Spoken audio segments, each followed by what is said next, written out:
Yo, yo, yo, welcome to Crate 808, and today we have a very special guest on board. He comes comparing notes and sharing tokes, exchanging oaths against glaring folks. One of his more daring cloaks, he comes bearing jokes. So dated and rehearsed and fashionably late, he funks like rotten milk that's past the expiration date, and at the same time on top of it, he'll make your granny's cow lactate. Playing basketball with his family, he drinks out of a cup called Stanley, and he doesn't give a puck all day. Onomatopoeia bends away. He throws a sonic boom to those that say he sounds like MF Doom. MFDs with his NFTs whilst you scrape your knees like jet skis. Pet peeves. Yes, it is my honour to just basically introduce one of my favourite artists out there right now. In the hot seat, we have got jazz multi-instrumentalist, producer, songwriter, rapper, Laurent Thomas, aka Pan Amsterdam, is in the house. How are you doing, man? I'm doing good. How are you doing, Cam? I'm good. I'm so glad after talking about you throughout all of 2022, we start 2023 with a chat with you. This is brilliant. This is what I needed. I appreciate it, man. You actually recite my lyrics live better than me. Please don't say that. Please don't say that. Yours are prime for my intros because there's so many juicy cuts. Just like, what did you just?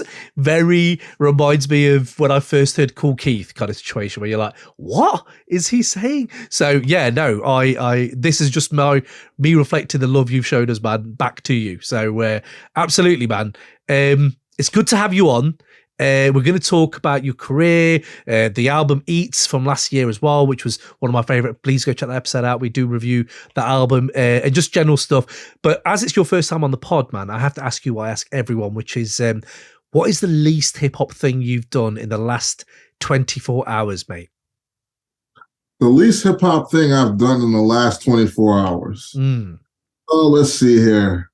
I took a walk by the river. Yeah. I took a walk by the river today. I decided to look at the birds. There was this dead bird on the ground too, and it looked in perfect shape. I don't know what happened to it. I was like, did it eat rat poison? I don't know what happened with that bird. Damn. Yeah, but perfect shape, but it was dead. It was just on the ground. I couldn't believe it. Damn, that's crazy. That is so far we've talked about crackheads and dead birds. You're definitely in New York. I know that. Right. So we're talking with someone in New York. That's great. Taking a walk. I can't imagine. Well, actually, I can imagine Kool Keith taking a walk and looking at dead birds.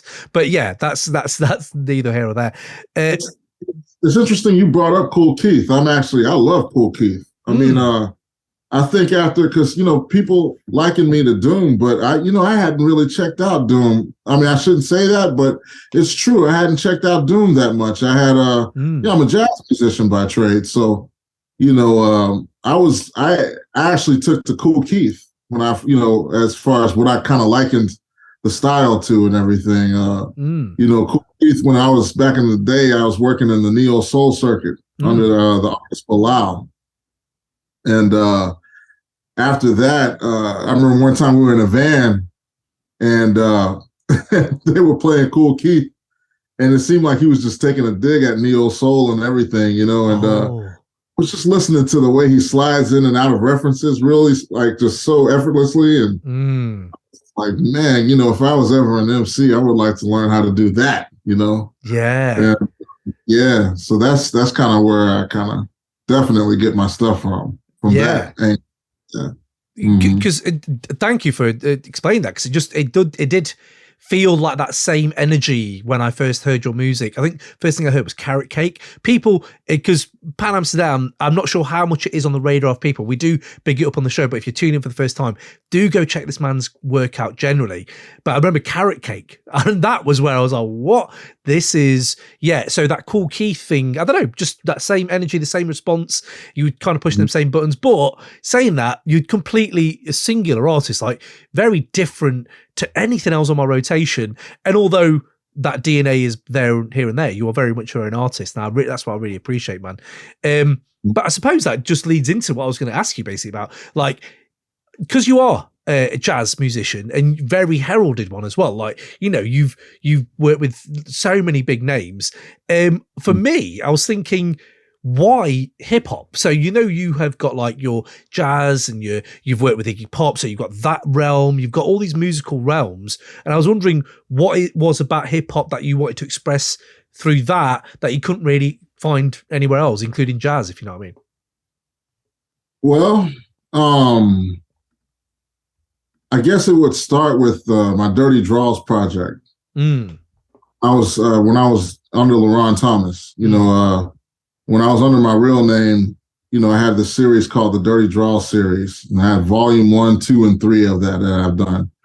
And on 2 of them, I know I was rapping. It wasn't good. It was horrible. Yeah, it was really horrible. And I think you just, over the years, when you listen back over that stuff, you just want to get better at it. But as far as how I got into hip hop, as far as how Pan Am came about, well, that happened with Scott "That Man" Monks. He was the beat maker for Madison, Washington. Shout out to Malik Crumpler, by the way. Yeah, he was the rapper, the MC for that. Right. And I was listening to what they were doing, and I know Giles Peterson had gave them a big up and everything. And so I was just, I work with Malik on my LaRon stuff. So I was like, man, when did you start doing this rap duo? But Malik he'd already been in the game for hip hop for a very long time. And so I just went to his beat maker, and I realized he did house beats or whatever. And at that time I was doing disco songs and stuff in France. And so man, he gave me this beat, and I was like, yo, I can't sing over this beat. And the beat sounded mad 90s, Right. I was just like, well, what do you want me to do over this, Yeah. So, I'm walking down the street, and, I'm listening to the beat, trying to find something to sing over it. And then I just started acting silly. I was just like, I walk with the rats till I sleep with the who said that. Give me a Kit Kat kind of thing, Yeah. And, and I just like, I was like, just keep writing a little more, just freestyling your head, and just keep putting it in your phone, And then next thing you know, Plus One came about. So that's how I started to get off into Pan Amsterdam, and then Matt Moat at Def Presse, which was the label guy for also Madison, Washington. That's their label too. He decided to take me on, and then the rest is what you know. But Carrot Cake, actually, it's funny, man. The producer for that is a French guy named Guts. Yeah, and I was working with him, and I had a hit song in France, just a singer-songwriter thing called Man Funk, where I was basically making fun of how, I thought French people, Europeans smell like they smell different. Us Americans keep it real white and we're really perfumed up, Yeah. So, yeah. So I was like, oh man, let me, do a backhanded statement on that, And then later on with Pan Am, I heard, Tanya Morgan, Von Pete and Will. I was touring with them with Guts. Right. And I was listening to them nightly, I just nightly I would listen to them. And I would listen and listen and listen, and I would hear them rap over Come Closer, which is the beat that Carrot Cake is. Yes. Right. And man, they were killing it. So I thought I'd try to do a verse, and to myself for fun. And I ended up writing down this verse, and I said, no, this is serious, and so that's how Carrot Cake came about. But as far as being in the hip hop game, as a trumpet player, I played under a lot of cats. I played under like Black Moon, Smith & Wesson. I played Jadakiss. I did a couple things with Mos Def. I did some stuff with a lot of people, man. Faith Evans, yeah. It's endless, man. I mean, Kanye, I was just playing under him for a minute with 88 Keys. Right. I'm on, the track Stay Up Viagra. Yeah. Oh, no. That's me on trumpet. There we go. This is what I'm saying. You've got experience in the game, and like you've been around, and this is why. Well, answer me this: like LaRon Thomas, Pan Amsterdam. What's the difference? Because I was like, this Pan Amsterdam sounds incredible. Who's this guy? So yeah, tell me what you think the difference is for you. I mean, for me, it's it's Pan Am is more hip hop focused. Whereas Ron Thomas is just a jazz musician that ended up doing a continual unraveling, kind of a nervous breakdown, if you will, of the jazz scene. Yeah, yeah. Just kind of found safe haven in other music. Got tired of certain things that were asked of me to be like in the scene as far as just politics and whatnot. And it was affecting my playing, and it was also affecting my progress on the horn. Right. Interesting. I mean, largely that's my fault, I think. You shouldn't let things get to you that much, but I was sensitive. We all can be. Yeah, you know what I'm saying? So that's what happened there. And then and so with the Dirty Draws, I ended up doing everything from country music to you name it. Whereas the discipline I learned about Pan Amsterdam was that it's equivalent to jazz in the sense that jazz at one period started to become kind of a different type of social music, kind of a counterculture. Right. And so but you would hear it in the actual music where these musicians who had different harmonic propositions would superimpose them over standards. You know what I mean? Right. Yeah. It would take something like "I Got Rhythm," that jazz musicians know as rhythm changes, and they would superimpose their harmonic propositions over that. So I started learning in hip hop.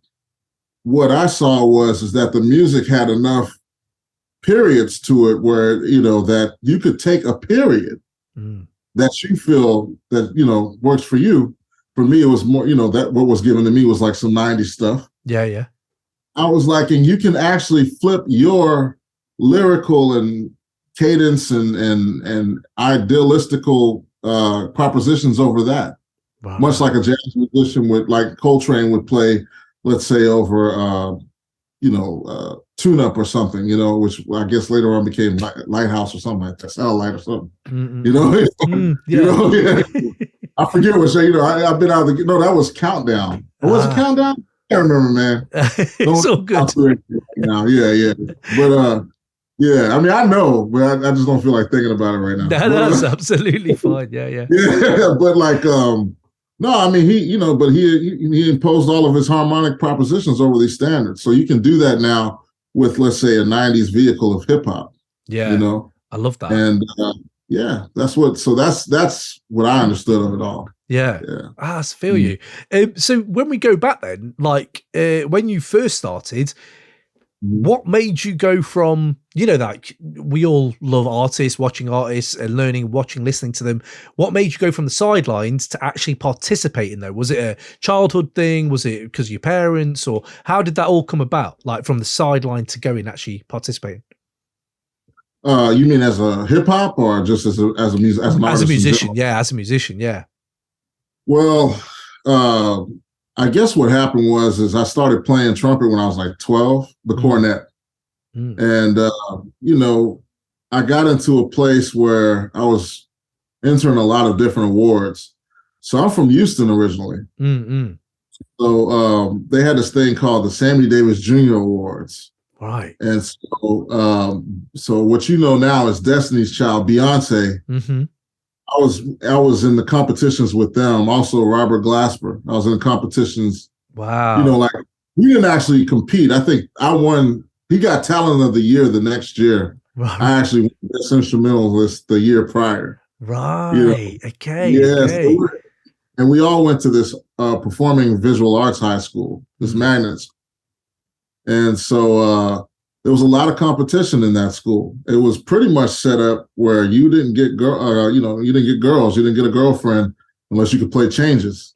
Really? It was really interesting the way it was set up. Yeah. Hierarchy. Yeah. That's mad. Yeah, so it made for some really good musicians, and a lot of us ended up going to New York. I went to the new school. And so, of course, Beyonce went on and was already famous, like in her teens. So, yeah, I mean, I don't know. I just got to the point where I said, look, this is the thing that I feel I can express myself in as Bowie puts it, coexist in society. You know, you know, because you gotta be, you're a little twisted, a little, you know, if you're really good at what you do in this art, art in general. Yeah. You got, you know, you've got something going on. You know what I'm saying? Yeah. So this is therapeutic, you know? Absolutely. Yeah. Yeah. So that's that's how it worked for me, at least. That's how everything came together. Right. Yeah. I see. And do you remember that first time when you realized you were good at it? You were like, oh, actually, you got some validation of like, oh, damn, I'm actually quite good at this. Do you remember that? Yeah. I mean, like I remember, you know, first of all, I was rapping in junior high. Right. You know, I was a rapper. First MC name? Did you have an MC name at that time? No, I didn't actually. They were just calling me LeBron. They were just calling me LeBron. Yeah. Okay. Like, yeah. And then when I picked up the cornet, I started playing to make a beat, like a loop, while other people freestyle, you know? That's sick. And I remember doing that in the risers during, like, you know, basketball games and stuff. You know, we'd be in the corner in the risers having a cipher, basically. And I'm the one laying down the horn hook, you know? That's amazing. And, yeah, I remember all of that. And that was before I went to the magnet school. You know, when I went to the magnet school, I got more serious. I think early on, I realized this is what I should be doing, you know. And what was there a conversation with the family about, you know, because coming from my house, I don't know, it's very hard artistically with immigrant parents to be like, I don't really want to do, you know, academic stuff. I want to do something creative. It was quite a hard conversation to have. Did you have a conversation like that before you ventured off? Yeah, I mean, not really. What happened was I was in varsity football when I was in high school. My sophomore year, I was in varsity. I was knocking big motherfuckers over. You know what I mean? I don't know if you can cuss. I'm sorry. No, absolutely. Please do. Yeah.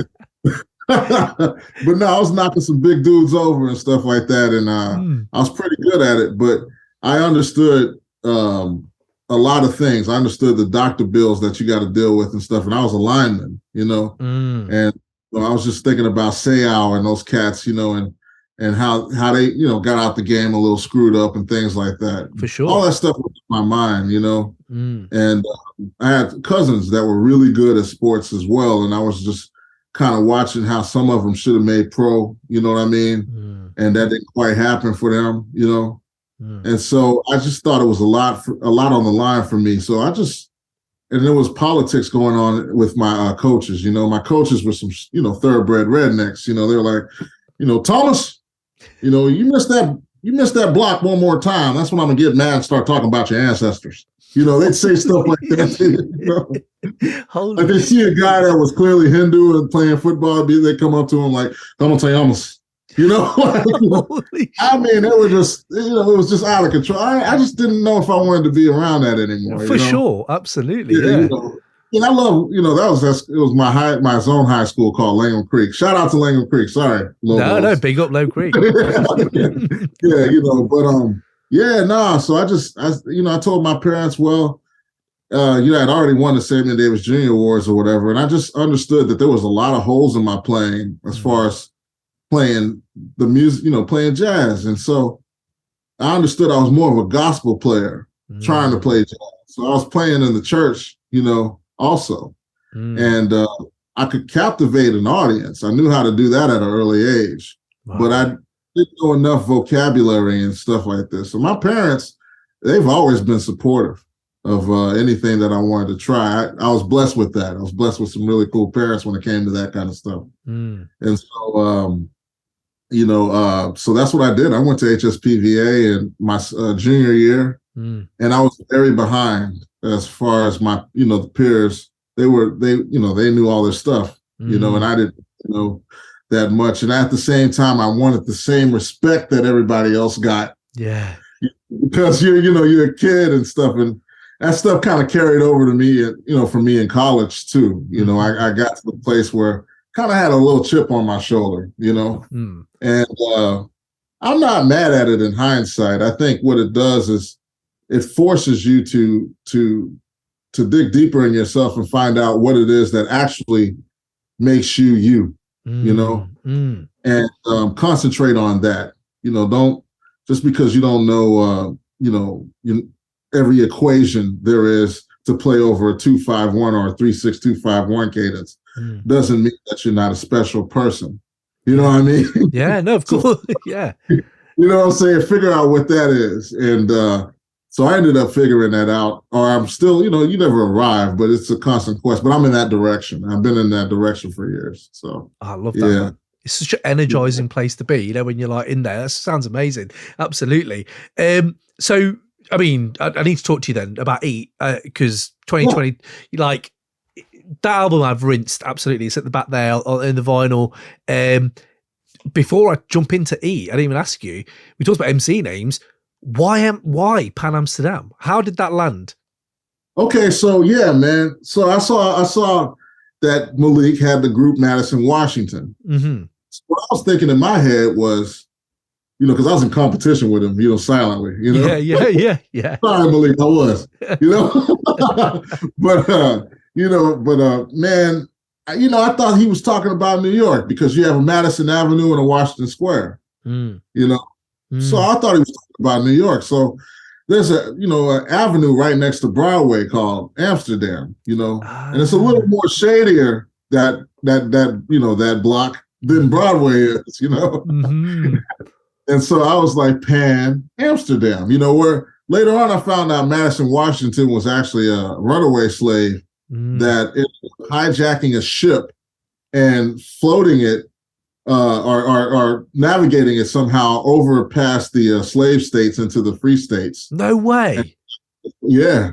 I didn't know that. Damn. I didn't know that either. Malik told me that, man. Yeah. That's crazy. He knows his history real well. He's a great scholar, I love that. That's amazing. Learned something absolutely brilliant there. That's quality. Well, okay, that's because as a European over here, it's like, Amsterdam? Is this guy from New York? Where is this guy from? Where, because I can hear the American, like, what does this mean? So it's completely different connotations to me, but just a name that stood out. There's names that stand out and some that don't. And it's like Pan Amsterdam always just stood out to me. But we talk about Eat then. I've talked about it for so much on this pod, but for you, how would you describe that record for someone else? And what does it kind of mean to you after it's been out for a while now? That was a serious body of work out of anything that I've ever done artistically. I had to come to terms with a lot of things about me as a person, while I made that album. A lot of things were going on with me in my private life, when I made that album. I mean, I don't know what to think about that, except that was a great moment in time where it all came together. I think Matt Moat for that, actually, the guy from Def Per Se, he actually had the vision to put Damu with me. That's why I don't want, that's why, I'm hesitant to just jump off that label, you know what I mean? Or anything, Yeah. Because that guy, he kind of, his musical vision, his passion for the music is serious, and I would have never thought to collaborate with Damu. And then he gave me the beat for Rigatoni, Right. And it just fit like a glove, man, fit like a glove, Yeah. So, I mean, I just ended up just going, he would give me beat after beat. And he was very, very patient. Like, he would wait until I got certain beats done. He would want to listen to what I did, and, most people just throw you a batch of beats or whatever. Damu doesn't work like that. Damu actually makes a sword tailor-made for you, to assassinate. I'm saying, like the guy from Kill Bill, from Shogun Assassin, that guy, who's like, he makes you a Hanzo. Yeah, he totally makes you a Hanzo. Yeah. Oh my God, that's amazing. Because I love Damu. Man. I love Damu. His project with Blue, I think it's about 4 years ago, is one of my favorite albums, like the last 10 years. He is just incredible. So to see someone I'd heard like yourself, then Damu, and I listen to Six Music here. So it was weird to hear you on Six Music, because it's like, wow, Iggy Pop. So if people don't know, Iggy Pop is out there repping for this man right here on Six Music. And I was like, this is fantastic. Like, another reason to love Iggy Pop, but also another reason to love Six Music. I was like, this is crazy. So when I heard you were with Damu, I was like, whoa, this guy, I didn't know how he worked. Please tell me more on how he worked, because I know you've said that you I've read something earlier where you said you like keeping contact very minimal when collaborating with other artists. Yeah. Please explain that. Please explain that for me and how it worked with Damu kind of thing. Because what happens is, artists are there's a lot of debris, especially if you're an intense artist, like you're a real force. Yeah. Well, with comes a lot of debris.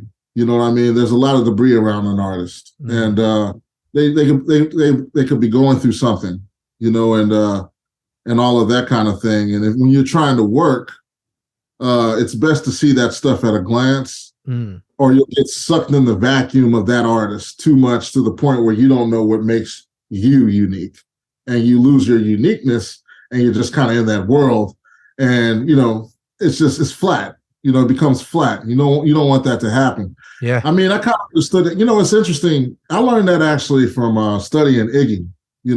Interesting. Iggy actually discovered Pan Am. What happened was we have a mutual go-between, this guy named Ben Ratliff at the New York, or he was at the New York Times. Right. And I was about to leave New York because I was broke, flat broke. Shit. My girlfriend left me, right? Right. Oh no. Long story, man. I had quit guts for a minute. There's a long story there. Just artist debris, like I'm saying, Yeah. So I had my debris, and Iggy heard Plus One, right, and he ended up spinning it on BBC Six, and then from there on, then Matt Moat and all these other things started coming in. You know what I mean? Right. Yeah, but Iggy did that at first. Like he heard it, and then next thing you know, I went to Paris and started working on some stuff. And I gave it back to him, and that became the Free album. Was it 2019? About that time, wasn't it? In 2019, yeah. And I produced most of that for him, and did most of the songwriting and whatnot, and composing, you name it. Yeah, no, absolutely. Because he's called you. Were you a fan of Iggy's work generally before that? Like, yeah. What were you feeling? Because I think still, I Want to Be Your Dog is the best intro to any musical track of all time. Like I remember as a kid that just hitting me, that distortion. And to know Iggy first of all likes hip hop is always quite pleasing to know. But for you, what was it? So you've learned that lesson from him. But is he into hip hop generally? That guy, is he like you bumping tracks to each other or? He's totally into hip hop. I think Iggy's he'll surprise you. I mean, if you listen to his BBC Six show, you'll hear it. For sure.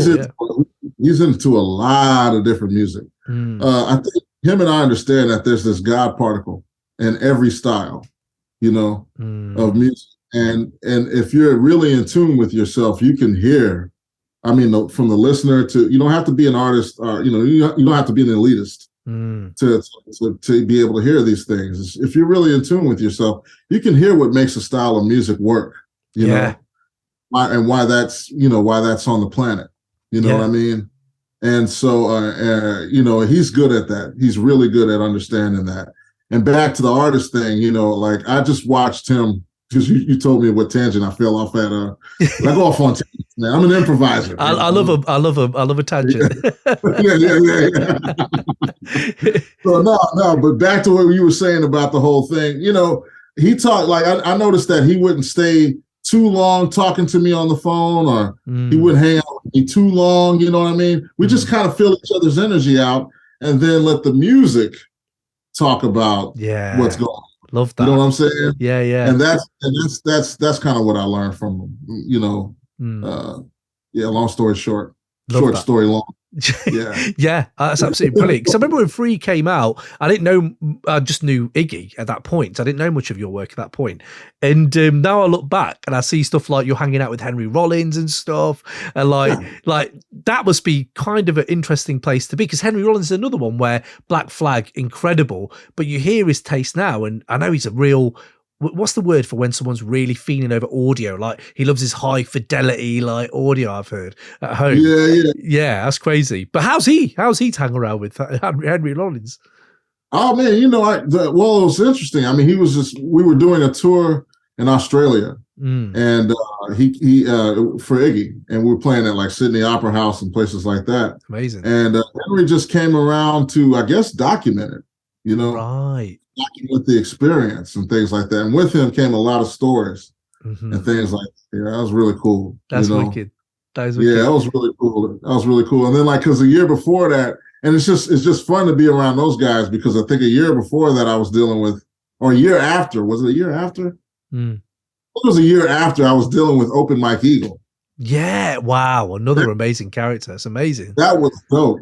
That was a dope. We were taking road trips together. Wicked. You know? How is he? I mean, he's been on the pod before, and I love his work. But how is he? How is he to work alongside us?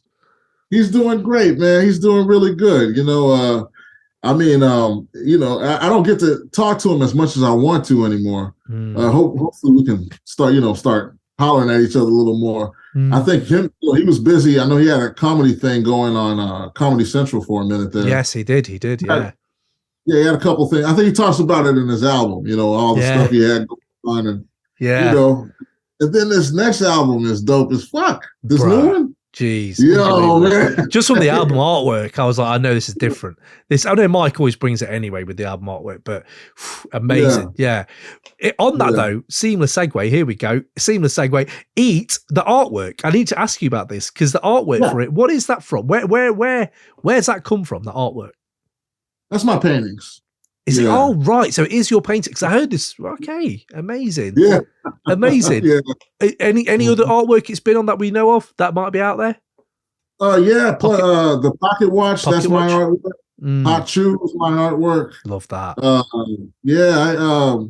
I do a lot of painting. I've been doing that since I was a kid. You know, so I didn't know what to do with the art covers, you know what I mean? Like, you know, I was just like, what do I do with the album covers? You know, what I'm going to do for the artwork.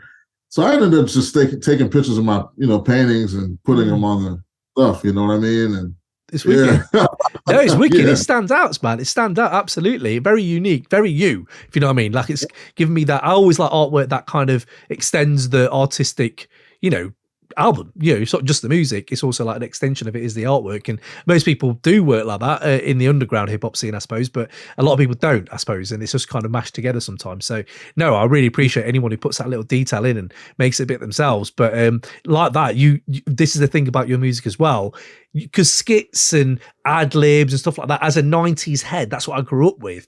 And you also realize why they're derided quite a lot after a while, that skits get a lot of shit because there's, you know, they can be quite long and nobody really needs to hear someone having oral sex for like 30 seconds. You know what I mean? Like in high fidelity, like why am I hearing this? But what you do with yours, like especially I Don't Want to Do Your Shit is just one of my favorite skits on Eat, but also like Iggy Pop on Hachu, where he's talking about tea. And I'm like, whoa. That's amazing. First of all, that is quality. So yeah, big up on the skits, man. I love that foresight to put those things in there. Love it. Yeah, I try to be real about it, man. I mean, like, you know, it's all a part of the experience. You know what I'm saying? It's you know, you gotta put all those. You gotta keep the crust on the bread. You know. Yeah. You know, and you got to document all of that stuff. You know, I mean, like during that time, especially with Iggy on Hot Chew, I was interviewing him, Anna Calvi, and Jason Williamson for this Sleaford Mods, for this BBC World Service thing. Yeah. And there were just, you know, there was things going on that got recorded, you know. I was like, this is great. But it works. It's so good. You talk about Sleaford Mods there. See, this is the thing. I don't get this platform. I don't really talk about Sleaford Mods because Jason Williamson isn't. I don't know if this is a 90s hip hop podcast, so I'm not sure how much. But the fact that I'm seeing these guys in. I used to live in a northern town in England, which is like a steel village, like, you know, the steel mine. That's like literally why it's still there.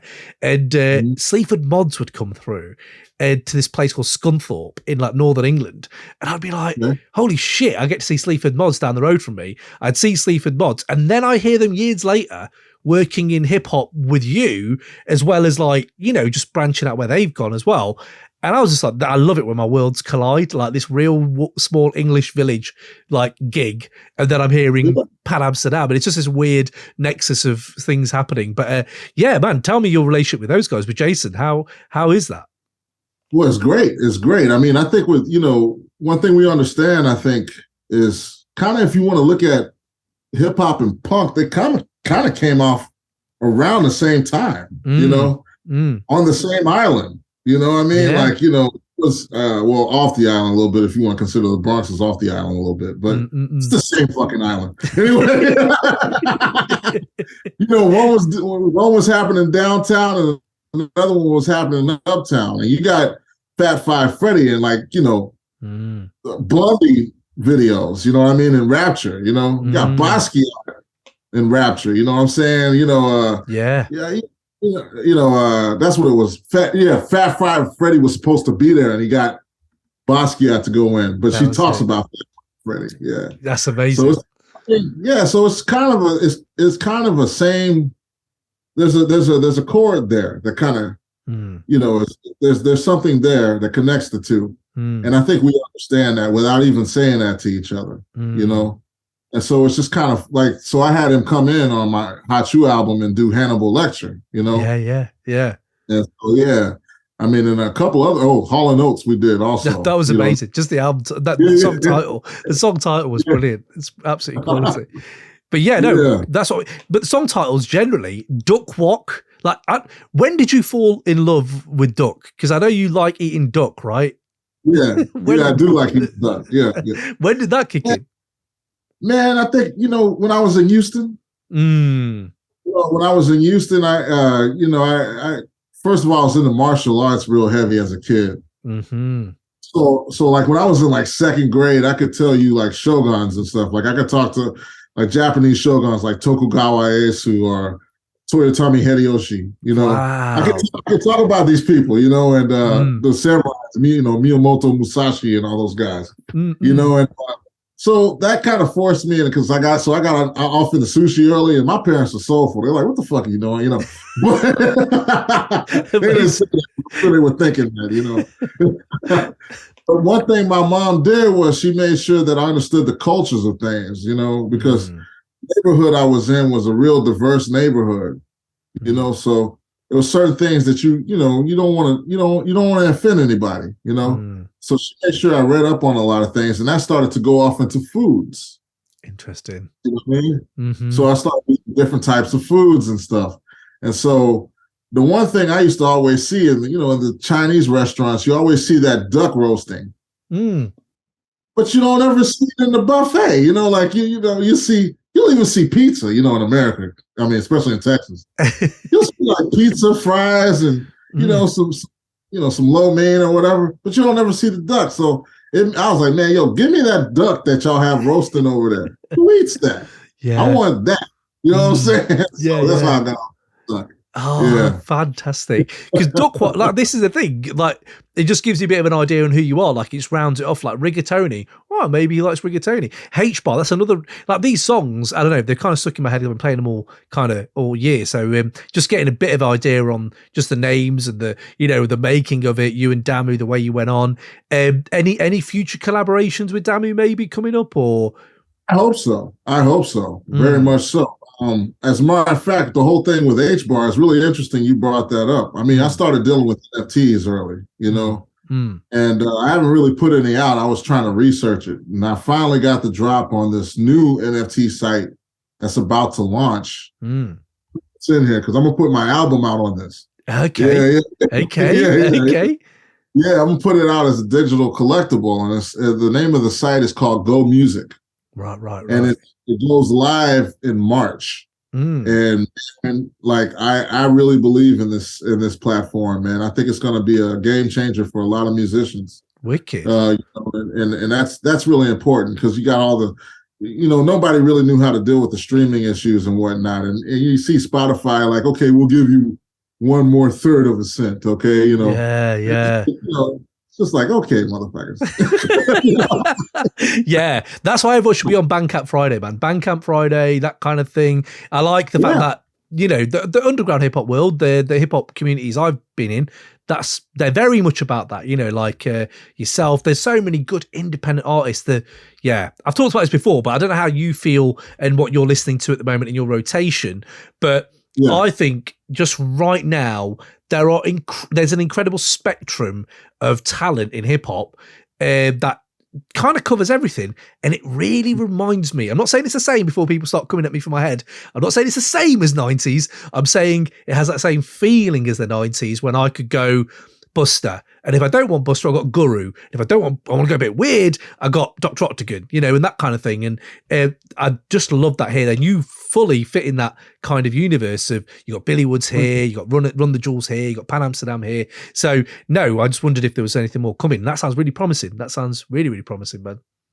Yeah, man. That's what we do. I mean, like, that's the reassuring thing about when you try something. There's like minds out there, and they're and they have sent, like, when I heard Serengeti for the first time, like, chilling, like, I was hanging out with I was on a road trip with Open Mike Eagle, and man, he started playing this one. I was like, who the fuck is this? Like, yeah, but it is like that though.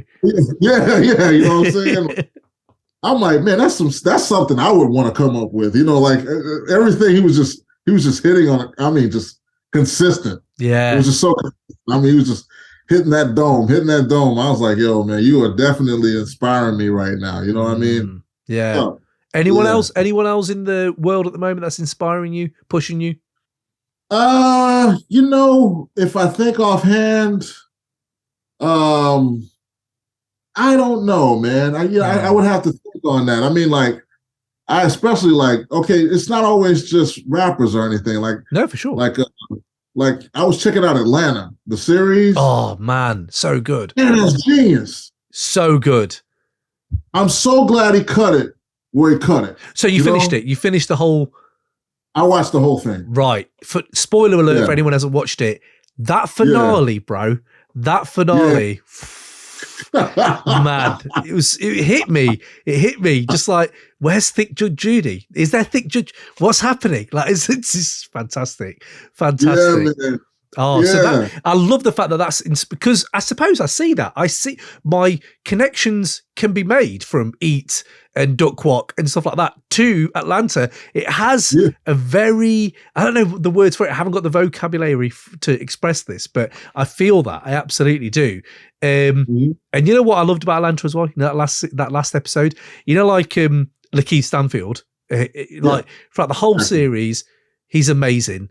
He doesn't get a lot of insight into his character, like his family or stuff like that. It's more about the other guys, right? Paperboy and stuff like that. And the fact that they left it to the finale and they showed his brother with the JJ Kocha Nigeria shirts and stuff like that. Yep. All these little things. And it was only like a 5-minute scene, but it gave me everything. That is genius, man. Absolutely. Yeah. Yeah, it was. I'm like I said, and I'm glad they knew where to cut it off at. So something. I mean, he understood. Snips and snails. He knew. He cut that bonsai right. You know what I mean? Yeah. Man, you know what I mean? Like, because I was like, man, please don't do another one, dude. This is too good. Absolutely. Some of your favorite episodes, some of your favorite characters before we move on. Because we talk about Atlanta. I've got to ask you. I mean, well, the characters I was cool with. The series, all right. One of the episodes I like is when he says, "You try to all lives matter. My point." And he had all these things going on where it was like all these different, issues. It's like, invest in your hood. That was ridiculous. Man, I was laughing so hard at that. And then the one where the father, because the fact that the elders were funny in this, like they would have short parts, but the father was supposed to have Alzheimer's. And they give the phone to him, and he's like, and do you know who they? He's like, yes, this is my daughter, such and such, And they said, well, do you know where you are? He's like, yes, we in Egypt for about 2 weeks. And you're like, what is happening? What is happening? Yeah, that was so soulful. Yeah. See, these are the moments, man, that absolutely take you out of your seat. And the 2-pack thing, that 2-pack ending, what was that? Like, what? You've just killed him on screen in front. It was so, if people haven't watched it, please go watch it. But that's interesting. I like the fact that stuff outside of just the music is inspiring you to make what you make. So I really, really enjoy that, man. Well, I got times. Yeah, it's cool. Yeah. But 1990s, we talk about that generally on the pod as a 1990s podcast. 1990s hip hop, right? So I wanted to ask you a few questions. I know you're into jazz as well, so please, if you want to go into the jazz realm, I'm absolutely here for it. So one question: we do a series on hidden gem album reviews. So like, we look at hidden 90s albums that should get a bit more love, that don't really get a bit more love, or artists that don't really get a lot of love. Was there any in your head that you thought, oh yeah, actually maybe that deserves a bit more love than it has gotten? For me, I don't know, man. It was just I'm thinking about it. Yeah, take your time. Absolutely, take your time. Back in that time, I was listening to, my region heavy. So I was listening to like Ghetto Boys. Yes. Then I started getting off into like Cash Money heavy. I think Juvenile needs more love. Yeah. Personally, I mean, I think Juvie got a lot, man. There's something real special about his voice. I always got a kick out of his voice and his demeanor because he also reminded me of like Louis Armstrong in a real random way. Interesting. Break that down. Yeah, man, like his voice, just his voice. You a paper chaser. You got your block on fire. You would hear Louis Armstrong at the beginning of Dinah. All right, there, boy. Like just the same. Yeah. That same. I know it's Louisiana. But still, it's still a certain type of brother. You know what I mean? That like. I was like, man, this cat reminds me of Pops, man. He reminds me of Louis Armstrong, so, damn. And just the way just the grunt in his throat, I mean, like, just remind me of Louis Armstrong, man. And to hear that type of music, start to take form, you realize that it was going to spin off a lot, especially when you have DJ Screw, because I'm from that age, so I'm gonna talk about DJ Screw. Let's go, please. Absolutely, so, yeah. But I mean, like, when you have that whole kind of, it's simplified, but it's more sophisticated in its simplicity. It's just minimal, less is more. You know what I'm saying? Miles understood this. I mean, like, it's just a Satie. The French composer understood this.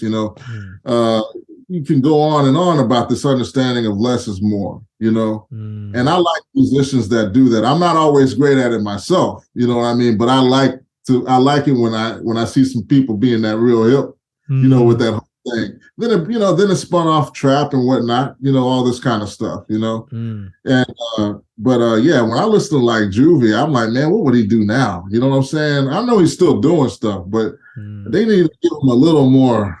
Yeah. A little. Just give him a little more, man. Yeah. Like the Juvie back, man. Give me some more, man. Lil Wayne cool, Lil Wayne dope, but Juvie, man, And then I think I came up here understanding, because I remember when I came to New York, I had that Southern whole mentality behind me. And then you go into these ciphers, that were happening in Alphabet City at that time in New York. Like in '98, that's when I got up here. Showing my age now. Sorry, people. But that's when you talk about my references, I don't be giving a fuck, man. I'll be like, yo, I know this is dated. I don't give a damn. This is a place for it. This is the place for dating. Don't worry. We're here for it. Because I understood something about young people. I'm going to go off on a tangent again, but I understood something about young people. I think young people are given so much information, more information than we had when we were growing up. They're given so much information. With that comes this impending doom, if you will, about the future. And I think we almost do a disservice to them if we try to act younger than we are, or something like that. You know what I mean? I think the youthfulness is actually in the fact that you're just very in tune with your experience on Earth, no matter where you are at what point in your life. That's youth. You know what I'm saying? That enthusiasm. Yeah. And if you can keep conveying that enthusiasm, I think you're doing it right, personally. And so I don't care about if my references sound dated or things like that. I don't give a damn, man. You know what I'm saying? I love that though. No, you have to be yourself as well. That's it. You have to be yourself. You can't not be that. So it's really interesting actually where youth is at the moment. I've listened to, I think it was Billboard dropped their top 50 rappers literally today, and I was looking through it and I was just like, damn, the youth has changed everything. Like Raekwon's not in the top, but I'm not sure where you are, but Raekwon for me is one of my favorite rappers of all time. Like, wow, how is he not in there? And I think they had a loophole for like North America, and MF Doom didn't get in or whatever. But either way, no, it's a fascinating thing. But I'm with you, bro, because as well as like, you have the youth who are following the Drakes and the Lizzos and the Beyoncés and all that. That's all good. I don't hate on that at all. Just as many as there are them, there'll be 10 of them listening to that. One of them is going to go a little bit deeper, like I did back in the 90s. I could have just gone on NWA and, Dre and Eminem, and that's it. But no, I drilled a little hole and found like, I don't know, Del the Funky Homo Sapien, people like that, that, okay, they were massive then, but then you listen to them now and you're like, I don't know if you've heard much of Del, but when I hear you, again, I'm getting that same idea that this guy, even though you said there about economical, like, you're saying like less is more, you break up the verse and let something sit sometimes. And that's just quite nice where oh shit, that hit me harder because you didn't just go off and off and off and keep going into other realms, which is fine to do as well. Sorry, I'm losing my train of thought here as well. But I was going to say it's quite nice that one of the kids might drill a little bit deeper now and they find your Pan Amsterdam. So I was like, surely the more people know about hip hop is better, right? If more people like hip hop, the artists might get a bit more of a following who don't usually. So I hope that's how it works. Anyway, I don't know. I might just be rambling, but who knows? I hope that's how it works. I'm an optimist. So yeah. Man, I hope so too. I mean, like, and when you talk about like, just as far as like 98 and just listening to like them Cash Money Cats, the one thing that I liked about them all was that they understood one thing about each other. Everybody, they were like Wu-Tang in the sense that they all had their own thing going. You know what I mean? Yeah. No one of them sounded like the other, And I wish there was more of that going on, a little more individualism, you know what I'm saying? That's the only thing I think is lacking nowadays. I think there's a lot of monolithic stuff going on, a little more nowadays. But like I said, if these kids see the writing on the wall, that's why you see a Sleaford Mods or something like that getting popular in their 50s. Yeah. And the audiences are younger because our audiences want the truth. There's something reassuring to see an older person still living out their dream. You know what I'm saying? That's me. I'm older and I'm living out my dream. So yeah, absolutely. That is a young thing, my friend. Let me tell you, because I see people, man. I'll see people like in their like in mid-20s, man, and they just, to me, are just, they're old as fuck. You'll sit there. You're just like, damn, let me get away from you. Yeah, because sometimes I've had that. I remember growing up with people like that, and they're already like, and they're already stunting themselves. And fair play to them. That's the way they are. But just couldn't work with that myself. Absolutely, I'm with you. Before I forget, the Juvie thing just hit me back, where I'm like, didn't Kendrick on his new album? I think he rhymed in a Juvenile flow on one of the songs, and it really hit me because I was like, wow, how good is that to hear? Like the biggest rapper in the world right now has just lifted Juvenile's flow in a homage to Juvenile. So I can't remember what song it is. Maybe I'm getting the wrong artist, but I'm pretty sure that it was. I'm pretty sure it was Kendrick. And I was just amazed. Kanye definitely did. Kanye definitely did. And then Kanye did that. Then he went really good. And he started off the beat with kind of with ha. It's called ha. Ha, yeah. Yeah. Yeah. Like your dick's hard, huh? Well, you looking at them little girls, huh? You got your block on fire, remain the G till the moment you expire. Yeah, that whole thing. Yeah. That's hot. Yeah. And Kanye got that, man. I mean, Kanye, man, that was genius of him to bring that back and so bold. You know what I'm saying? Look, I mean, aside from what everybody says about it, whatever, man. Yeah. I focus on the music side of things, And I mean, like, because I'd be honest, I'd probably lose my mind if I made a bunch of music and I made some really crazy good music. I know that affected the world, and all I got to get at the end is banging a Kim Kardashian. I lose my mind. Yeah. I lose my mind. I go crazy. You know what I'm saying? Yeah. I go crazy, Poppy. I go crazy. You know? Yeah, totally. Yeah. Man. No, absolutely, man. I feel it. I feel that absolutely. So okay, then we're talking 90s. We've talked Cash Money, talked Juvenile, Houston Scene, DJ Screw, Big Up. There's a new DJ Screw book out, by the way, people. Go check that out. I cannot remember who wrote it, but there is one out. So again, legends getting their flowers, getting their write-ups is what I'm here for, man. Here's one. If you could be a fly on the wall in any 90s rap studio session, which one and why? It would have been Busta Rhymes' Extinction Level event. That is quick. Okay.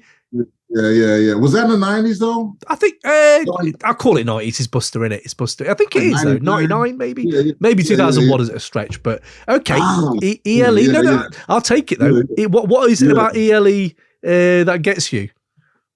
Man, that was the first time that I could hear that. I mean, that it was clear to me.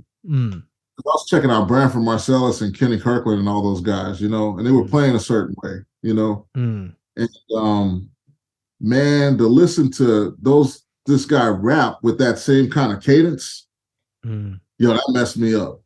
You know what I'm saying? And just and then when he goes at it with Mystical, yeah, that was a display of kung fu right there. The kung fu was just, oh man, the kung fu was off the chain. You know what I mean? It's just, and I mean, like, and you just, and then still know how to have fun, man. You know what I mean? You hear the fun in it all, and you just wish you were just at that session, man. Because it didn't, it was serious business, but it felt fun.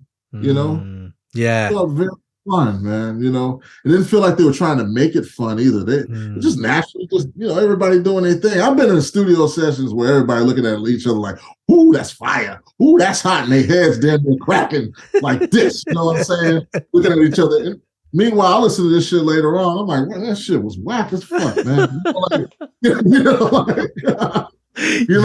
Yeah. So, I mean, but that was those were genuine moments on that album. Really genuine. I wish I was a fly on the wall for that, for sure. That's impressive.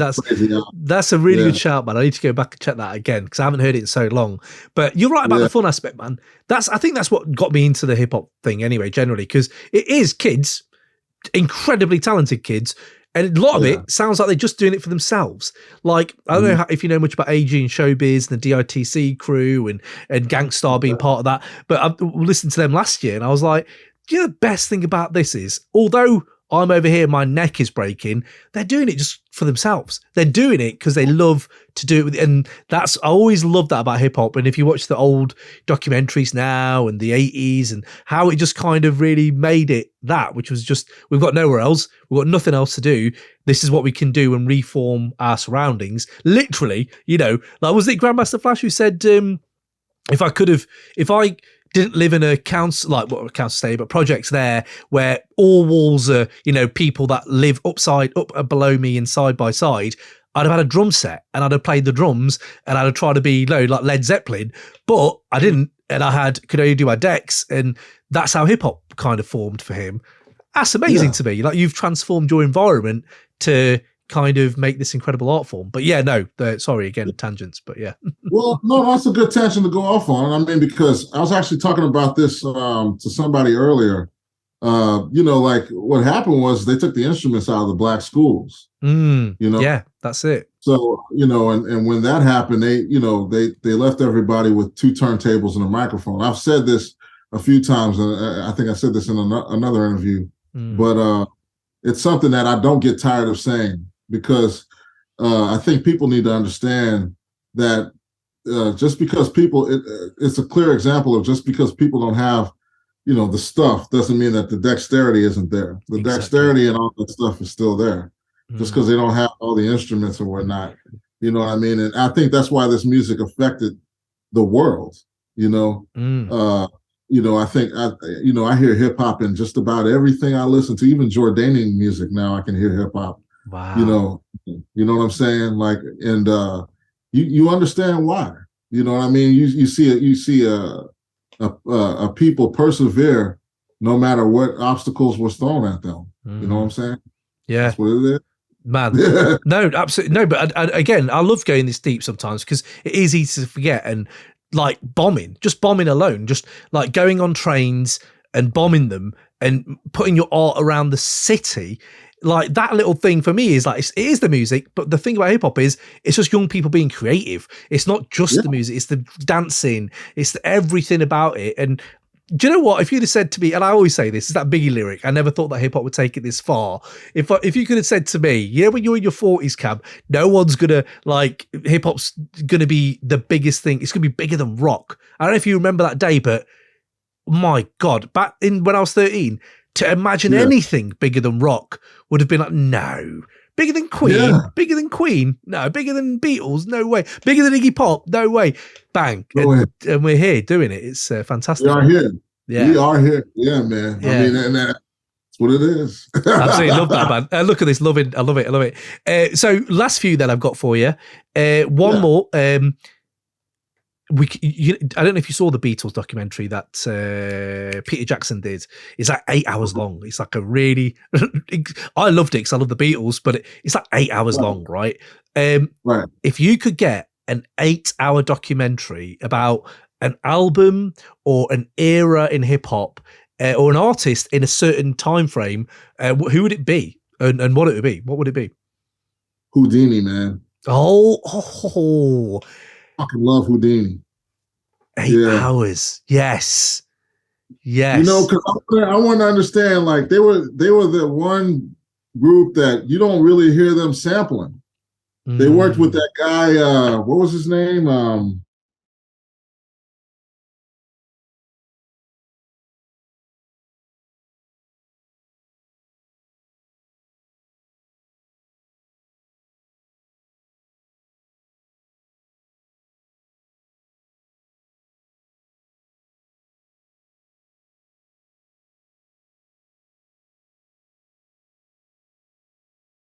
That is insane. Let me just cut it here. Connie Plank. That's what it was. Yeah, Connie Plank. Plank. Yeah. Connie Plank, man. I mean, like, you know, and just to think that these guys were coming with their hip hop, you know, badge under them. You know what I'm saying? This is what we do. Yeah. This is us. The ID. This is us. Yeah. And then to go into this world where they're, you know, the Eurythmics and everybody and all these kind of people are, you know, that's amazing to me, man. You know, you got to do 8 hours on that. Yeah. You know, you got to talk about these. I mean, I don't think Whodini gets enough love, man. I mean, Whodini is cold-blooded, man. You know, I mean, you listen to him and you listen to how, like, I mean, I don't know, man. I just love Whodini, just period. No, but that's fine. Again, probably a little bit of a hole in my listening, in my education. Like, yes, heard Whodini like back in the day. Have I gone back? Probably not. So now this is the thing where I'm like, yeah, actually, I need to do this. And I remember when Biz Markie passed away, and I felt really bad that hole. I obviously I knew his work, but I hadn't really gone back and really appreciated the albums. And in today's world where you get 101 albums a day, almost, it feels like, sometimes to go back and listen to an album that was made like an album, you know, and like not for a playlist era, is so, I recommend it to everyone. Go back. This is why we do our hidden gem reviews. Go back, get out. I don't know if you ever remember Godfather Don, but Godfather Don is like, when you listen to his album Hazardous from 1991, no one talks about that as much now. And I was like, I need to get back. And you really appreciate shit. Then you see the building blocks to what we have now, where I'm like, oh, that's where, I don't know, someone like Griselda comes from, or even hear it in your work maybe sometimes. I'm like, yeah, I can see how hip hop has kind of grown to that. But yeah, absolutely beautiful, man. Yeah. Well, my last one then, my last one for you, unless you did you have something else you wanted to say, sorry? No. Another thing about H-Bar is what I like about that Go Music platform that I'm talking about that's launching in March. I'm going to keep plugging this thing. The reason why is because it's on a green coin. It's on Hedera Hashgraph, which means no gassing fees. You know how you go on OpenSea and you know it's on Ethereum, you know, it runs on Ethereum. So there's like the gas fees can be too high sometimes. You ain't got to worry about that on this. This is a perfect thing for musicians. I hope they go to Go Music. It's launching in March. No, absolutely. No, I feel that. And if trust me, if you are feeling it as hard as you're saying, I always have a bit of vested interest. You're not working artist, you're touring. Yeah, if it makes your life a little bit better and gets us more music, come on, man. Do you know what I mean? That's where we want to be. So absolutely. Yeah. Okay, then. One of the last ones for you. We talked a little bit about the Woo there. We love the Woo on this pod, as most people love the Woo. Do you have any favourite slept on Wu-Tang bangers, or like Wu-Tang songs that we all know they're triumphs and protect your necks, but is there a Wu song that kind of is special to you and why, kind of thing? ODB Dog Shit. Oh wow. On Wu-Tang Forever, right? Forever? Yeah. Man, Deep pull. Album I love track. that shit, man. Oh yeah. Hey me. Oh, what? Yeah, man. Bro. He was another level. He was another level. They call me a dog, then leave a dog alone, because nothing will stop me from burying my bone in the backyard of somebody else's house. Where you say, old dirt dog, but I'm not dogged out. But sniffing at your grass. Sniffing at your ass. Pardon me, bitch, as I shit on your ass. That means how you shitting on. I'm not the first dog that's shitting on your lawn. Like, what the fuck, mate? Jeez. That is a real signifier to where he went. I don't know if you remember End Please. I think that was about 99, a few years later. And what he was doing on that album sounds like dog shit. And you're like, oh yeah, actually, you can actually see where he went. And great shout. I'm going to put that on the playlist. I love that. Yeah, man. I mean, like, because you got the cat, what's that dude, the famous chauvinist, they call him a chauvinist, that just passed, Kevin Samuels. He was actually in Atlanta, man. Oh, really? Which one is he? Who's he? Oh, he's go. From the YouTube guy. Yeah. So he's the one that or something. Isn't that the one where they're all like teachers or judges or something? Is that him? That's right. They were judges. Yeah. Yes. Where they were like, testing people's blackness to see. That was it, mate. Come on. What is this show? We need to we should come back on and we should do a recap of the whole show. We should do that. We should. Man. I mean, that's what I liked about the whole thing is that with ODB, with dog shit and all that stuff, he was saying stuff that you got Kevin Samuels and all these guys are starting to band together on YouTube and do all these things. There's some guy named Coach something, and also that way, I forget his name. But like he was just going out on a limb saying these kind of things, and they're chauvinistic or whatever you want to call it. You can call it that, but really, to me, I mean, call me twisted. I hear a lot of love in that. He's like, don't be like that. You know what I'm saying? Yeah. Don't be like that. Don't be that kind of person. Don't be that kind of lady. Don't be a lady. Don't be this kind of thing. Yeah. I mean, if you really hear between the lines on it. Yeah. I haven't actually listened to a lot of his stuff. I know he's got this kind of, in today's world as well, there's a heavy weight to, having a bit of a persona like that. I haven't heard much of his stuff, but it's interesting that you could pick that apart. Well, so dog shit is in there. That's all good. And now just think about Wu-Tang Forever songs because it's such a good album. But you know what I love about ODB as well is because we did a few episodes on ODB on the Patreon and we were like, what's interesting is it's not his version of blackness. His blackness of what he was just was so not what the controlled mainstream was about. And that's what I loved. And controlled mainstream blackness, and this is obviously coming from a person who isn't black, but just from my perspective of how they'd massaged that was your Will Smiths. And it was your, maybe Eddie Murphy after Raw kind of thing. And as he got into more blockbustery stuff. And you have ODB and he's a truant. He's self-confessed dirty, like I am dirty, rotten, like, this is, again, quite punk, but it's also like, shit, this guy can't be controlled by the mainstream. And that was what was so invigorating about ODB. So I'm glad that we got to touch base on on Dirt McGirt. Dirt McGirt, what a great name that is. Yeah, man. But yeah, so look, Pat, thank you, Laurent, and thank you for the music. Anything to plug? Where can we find you? You said a little bit what's up next, obviously, but is there anything else in the pipeline you want us to know about?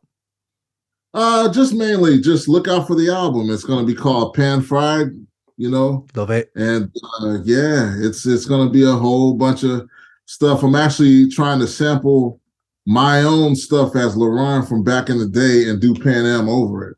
I want to see how this sounds. Wow. Okay. Yeah. I don't know if I should just give it away like that. I should have let people just kind of crate dig to see if they can find it. I can cut that. Don't worry. I'll cut that bit out. Wow. Yeah. That's good though. I like that. I really like that. Pan Fried. Great title as well. But yeah, no, absolutely here for it.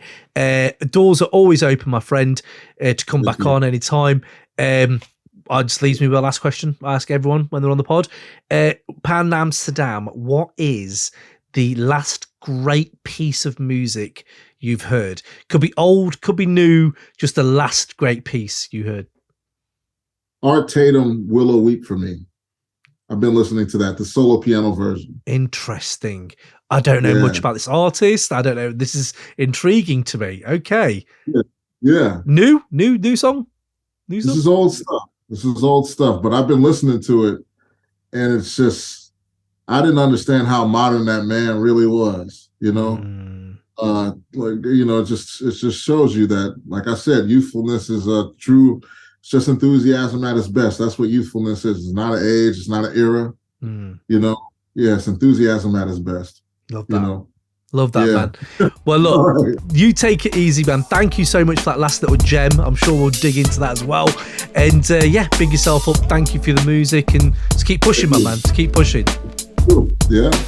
All right. Peace.